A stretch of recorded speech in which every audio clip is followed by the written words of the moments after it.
नमस्कार दोस्तों, Rajputana series special podcast में आज हमारे गेस्ट हैं मिस्टर आदित्य राज जी, जो आज अपने मुख से राजपूताना इतिहास के बलिदान की वो गाथाएं सुनाएंगे जो कभी ना आपने सुनी, न जानी और ना ही समझी। तो आदित्य जी, मेरा सबसे पहला प्रश्न आपसे है बप्पा रावल जी के बारे में। क्या योगदान था श्री श्री बप्पा रावल जी का हमारे भारत को आक्रांताओं से बचाने में?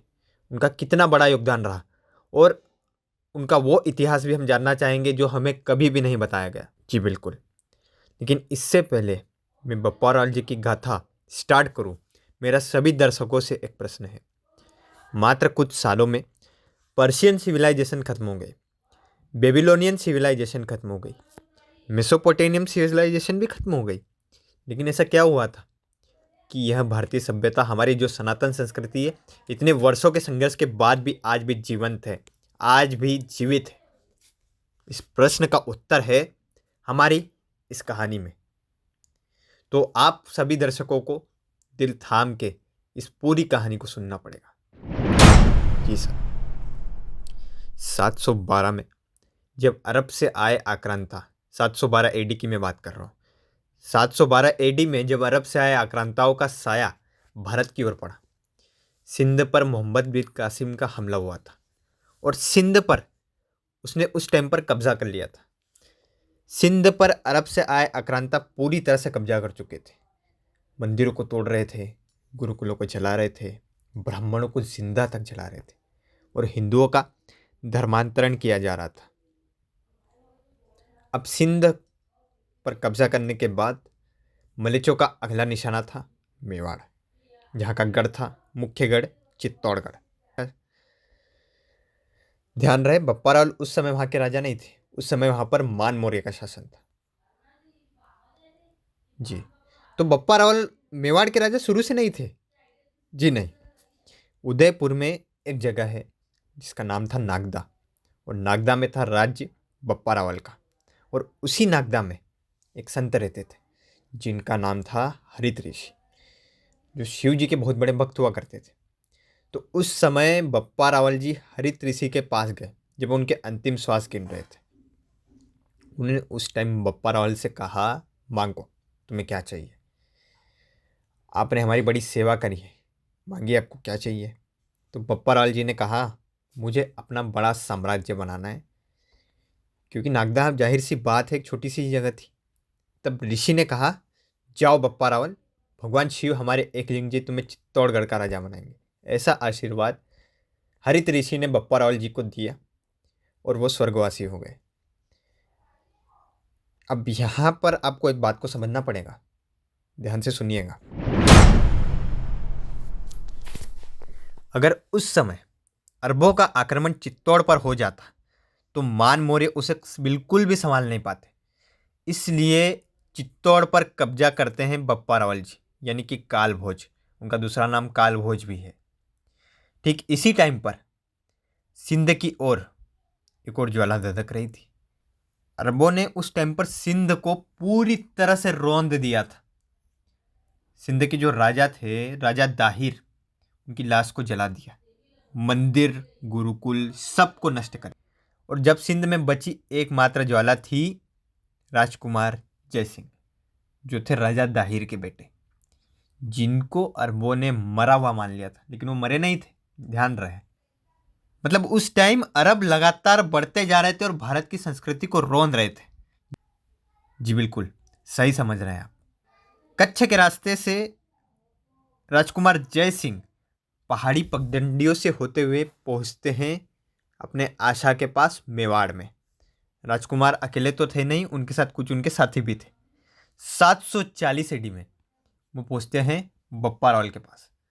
और राजकुमार जय सिंह पहुंचते हैं जब बप्पा रावल के पास, तो वो कहते हैं, मैं राजकुमार जय सिंह हूँ, राजा दाहिर का बेटा। बप्पा रावल तब उन्हें इशारे से कहते हैं, आप अपनी बात रखिए। और तब राजकुमार जय सिंह ने बप्पा रावल को पूरा वृतांत सुनाया। सिंध को किस तरह से ध्वस्त किया गया, उनकी माता को किस तरह से मार दिया गया, उनकी बहनों की क्या दशा हुई, कासिम की दरिंदगी के बारे में भी उन्हें बताया। और उसके पश्चात खलीफा ने कासिम को कैसे मारा यह भी बताया। हम यहाँ पर अब बप्पा रावल की बुद्धिमत्ता को देखिए। सारा घटनाक्रम सुनने के बाद बप्पा रावल एक बात को अच्छी तरह से समझ चुके थे। ये शत्रु कोई साधारण शत्रु नहीं है।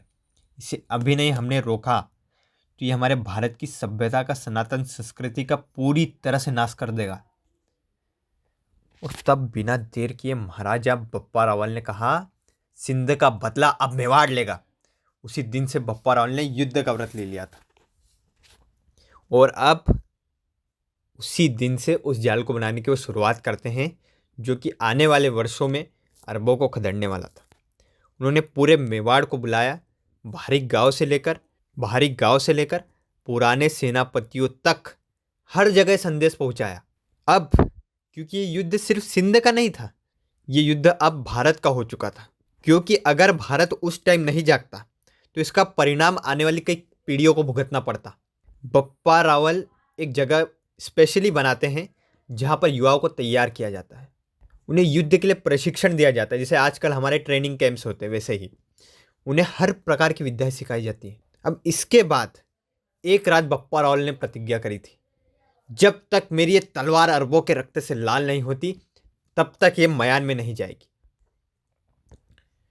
अब इतने देर से जो आप सुन रहे थे मेरी बातें, ये थी मात्र इंटरवल। असली कहानी अब हम आपको बताते हैं। जी सर, और मेरे दर्शक भी बहुत क्यूरियस हैं इसके लिए। जी, तो अब मात्र बदला नहीं होने वाला था, अब रण होने वाला था, जो कि अरबों को पूरी तरह से ध्वस्त कर देगा। लेकिन हमेशा कहा जाता है कि अपने शत्रु को कभी भी कमज़ोर नहीं समझना चाहिए, और तभी अरबों को लगने लगा था भारत बहुत कमज़ोर है, इन्हें तो हम यूं झटके में हरा देंगे। इन्हीं का एक कमांडर था जुनैद अल मुर्री, जिसने मंदिरों को जलाया था, हजारों निर्दोष लोगों का रक्त बहाया था। वो अपनी सेना के साथ भारत पर कब्जा करने के इरादे से आ रहा था। 742 AD में जुनैद अल मुर्री अपनी सेना लेकर राजस्थान की सीमा की ओर बढ़ता है, और इस दरिंदे का पहला हमला हुआ था भीममाल पर। वहाँ पर उसने गुरुकुलों को जला दिया था, और जो ब्राह्मण लोग बेचारे जान बचाकर भागने लग रहे थे, उन्हें रास्ते में ही मौत के घाट उतार दिया था। लेकिन उस टाइम उसे ये बिल्कुल भी ज्ञात नहीं था, लेकिन अरावली की इन्हीं पहाड़ियों के उस पार काल भोज उसका काल बनकर खड़े थे। अब यह तो विजय होने वाली थी, यह तो वीर गति। बप्पा रावल सारे नुकसान की पूरी जानकारी लेते हैं अपने जासूसों से, अपने गुप्तचरों से। जी, तब बप्पा रावल ने हुंकार भरते हुए कहा, भीममाल में अरबों ने मंदिर गिरा है, अब वहां से उनकी सिर्फ लाश जाएगी। तब बप्पा रावल ने अपनी सेना को कई टुकड़ों में बांटा, और उसकी जो फौज थी उसका पूरा खाना पानी बंद कर दिया, राशन जो भी उन्हें मिलता था सब कुछ बंद कर दिया। अब इन अरबों की सेना को लगता था कि उन्हें कोई देख ही नहीं रहा है, लेकिन ऊपर से राजपूत उन्हें देख रहे थे, और लगातार युद्ध की घड़ी निकट आ रही थी। युद्ध होने ही वाला है अब। जी सर, लेकिन जहां तक मुझे जानकारी, बप्पा रावल जी ने एक अलायंस भी बनाया था। जी बिल्कुल सही जाना था आपने। बप्पा रावल ने गुजर प्रतिहार चालुक्य के साथ मिलकर एक अलायंस क्रिएट किया था, और कहा था कि एक भी अरब जिंदा लौटकर वापस नहीं जाना चाहिए, इनकी कब्र हम यहीं खोद डालेंगे। रात के अंधेरे में अब बप्पा रावल जी की सेना चारों दिशाओं से चलती, बिना किसी आवाज़ के, जिस तरह शेर चलता है अपने शिकार पर हमला करने के लिए। भीममाल की उन्हीं पहाड़ियों के पीछे सब योद्धा उतरते हैं और नगर के चारों तरफ जाल बिछा देते हैं। अरब सेना चैन की मीठी नींद ले रही थी, मस्त सो रही थी, बिल्कुल बेफिक्रे होकर घोड़े बेचकर सो रहे थे लोग। 744 की मध्य रात्रि एक तलवार से वार किया गया और जोर की चीख सुनाई दी, लेकिन तब तक बहुत देर हो चुकी थी। भीममाल के हर कोने पर राजपूत फैल चुके थे। जय मां भवानी, जय एकलिंग जी के नारे दसों दिशाओं से गूंज रहे थे। तभी अरब सेनापति बाहर निकलता है और अपनी सेना को राजपूती शेरों की तलवार से कटते हुए देखता है। ये सब देखकर वो भागने लगा, जान बचाकर भागने लगा।